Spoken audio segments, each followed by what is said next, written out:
Hello बच्चों, आप सभी का हमारे यूट्यूब चैनल आइडियल तो क्लासेस में स्वागत है। बच्चों, आज हम आपके लिए 8 गेट अभ्यास पुस्तिका के अंतर्गत विषय गणित लेके आए जो कक्षा 6वीं के लिए, और इस पुस्तक को मध्य प्रदेश राज्य शिक्षा केंद्र भोपाल द्वारा सत्र 2022-23 के लिए बनाया गया है। और आज हम इस वीडियो के माध्यम से आपको अध्याय 5 प्रारंभिक आकारों को समझना बताएंगे। चलिए इसका प्रश्न क्रमांक 1 देखते हैं। प्रश्न क्रमांक 1 क्या कह रहा है? रेखा को इंग्लिश में लाइन कहते हैं के एक निश्चित भाग को क्या कहते हैं? एक उदाहरण देकर समझाइए। तो रेखा लाइन के एक निश्चित भाग को रेखाखंड कहते हैं। रेखा के एक निश्चित भाग को क्या कहते हैं?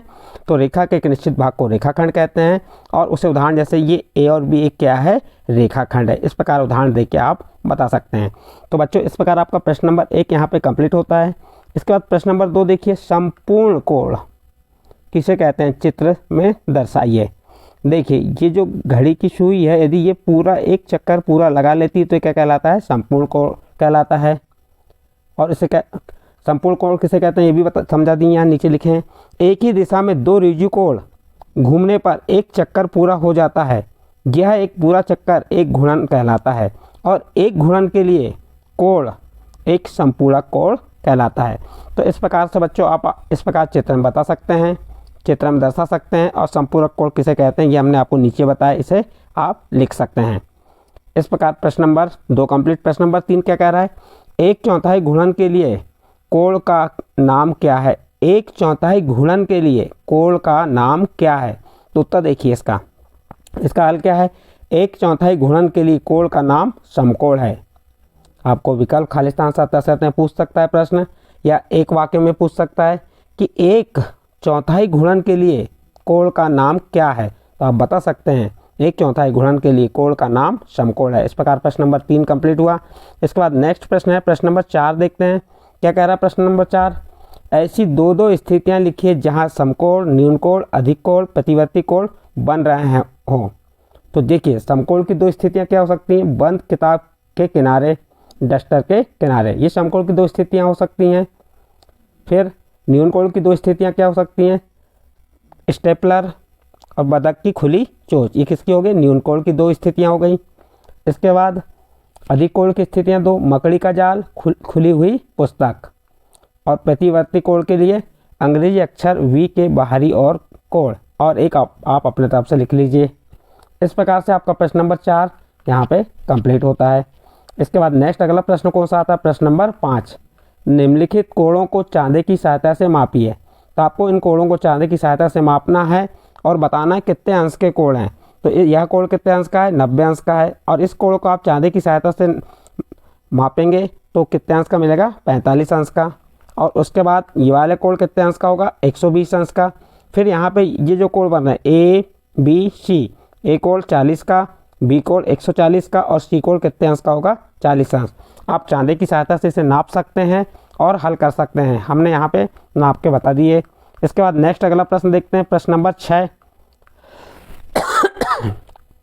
क्या कह रहा है इसमें?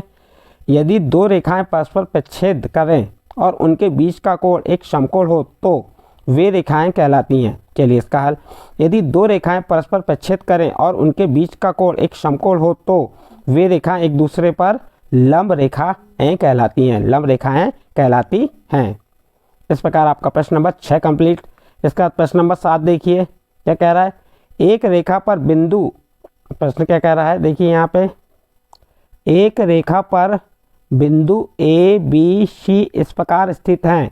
ए बी बराबर 5 सेंटीमीटर, बी सी बराबर 3 सेंटीमीटर और ए सी बराबर 8 सेंटीमीटर है। इसमें से कौन सा बिंदु अन्य दोनों बिंदुओं के बीच स्थित है? चलिए सबसे पहले हम बड़ी रेखा बना देते हैं। ए सी बराबर कितने सेंटीमीटर की बना दी हमने? ये ए सी बराबर 8 सेंटीमीटर हो गई है। फिर ए बी कितनी? 5 सेंटीमीटर, और बी सी कितनी हो गई? 3 सेंटीमीटर।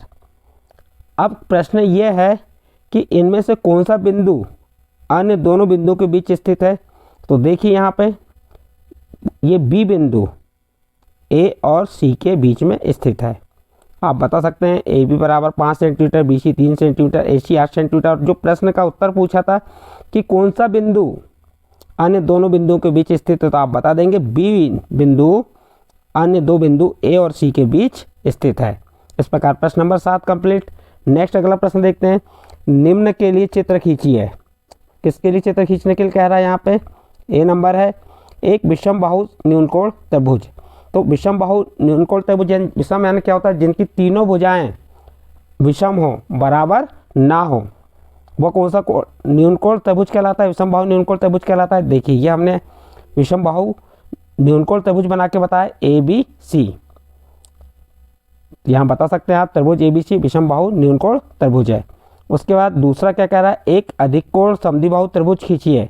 अधिक कोण यानी जो 90 से अधिक हो और 180 से कम हो, लेकिन कैसा हो? सम यानी बराबर, दो यानी दो, बाहु यानी भुजा, यानी जिसकी दो भुजाएं बराबर हों, अधिक कोण समद्विबाहु त्रिभुज कहलाता है। तो देखिए यहाँ पे ये भुजा XY और YZ एक दूसरे के बराबर है, तो ये समद्विबाहु हो गया। और यहाँ पे अधिक कोण बन रहा है आपका, Y पे क्या बन रहा है? अधिक कोण। इस प्रकार XYZ अधिक कोण समद्विबाहु त्रिभुज है। इस प्रकार से आप चित्र बना देंगे। इसके बाद C नंबर का देखिए, विषम बाहु समकोण त्रिभुज बनाइए। विषम बाहु तो जिसकी विषम यानी कि तीनों भुजाएं अलग हो लेकिन क्या हो? समकोण। तो इस प्रकार विषम बाहु समकोण त्रिभुज बना सकते हैं, जिसे क्या लिख सकते हैं? त्रिभुज PQR एक विषम बाहु समकोण त्रिभुज है। तो इस प्रकार से बच्चों आपका ये प्रश्न का हल यहाँ पे कंप्लीट होता है। प्रश्न नंबर कौन सा था? 8। इसके बाद नेक्स्ट अगला प्रश्न आता है प्रश्न नंबर 9। प्रत्येक बहुभुज का नाम लिखिए। बहुभुज यानी जिसकी जितनी भुजाएं होती वो क्या होता है? बहुभुज। तो प्रत्येक बहुभुज के नाम बताएं तो ये वाला बहुभुज कौन सा बहुभुज है? चतुर्भुज है। 4 भुजाएं इसलिए चतुर्भुज। इसमें कितनी भुजाएं हैं? 3 भुजाएं, 1 2 3 इसलिए त्रिभुज। उसके बाद ये वाला C नंबर देखिए, 1 2 3 4 5 कितनी भुजाएं? 5 इसलिए पंचभुज। उसके बाद D नंबर में कितनी भुजाएं? 8 भुजाएं, इसलिए इसे क्या कहेंगे? अष्टभुज। तो इस प्रकार जो प्रश्न नंबर आपका 9 था, प्रत्येक बहुभुज के नाम लिखिए। तो आपको यहाँ प्रत्येक बहुभुज के हमने नाम लिख के बता दिए। नेक्स्ट अगला प्रश्न आता है प्रश्न नंबर 10। घड़ी पर सुइयों की स्थिति निम्न प्रकार बताकर कोणों की जांच RH टेस्टर द्वारा कीजिए। तो देखिए यहाँ पे 12 से 2 A नंबर बना दिए, 6 से 7 B नंबर, फिर 2 से 5 ये C नंबर वाली यहाँ पे है, और 4 से 8 D नंबर। ये इस प्रकार से हमने घड़ी की सुइयों को बना के बताया। अब इसका टेस्ट कर रहा है। अब देखते हैं 12 से 2 तक जाना एक समकोण से कम है, 6 से 7 तक जाना एक समकोण से कम है, 2 से 5 तक जाना एक समकोण है, और 4 से 8 जाना, ये 2 से 5 गए तो ये एक समकोण हो गया। और ये D नंबर का क्या कह रहा है? 4 से 8, तो ये 4 से 8 जा रहे हैं तो एक समकोण से अधिक होगा। तो इस प्रकार आप 12 से 2 में जाना, ये 12 से 2 है, इसमें एक समकोण से कम होगा। 6 से 7 में जा रहे हैं, 6 बजे 7 बजे में जा रहे हैं, देखिए ये 6 से 7 बजे में जा रहे हैं तो एक समकोण से कम।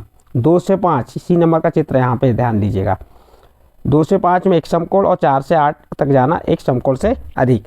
इस प्रकार से आपका प्रश्न नंबर 10 यहाँ पे कंप्लीट हुआ।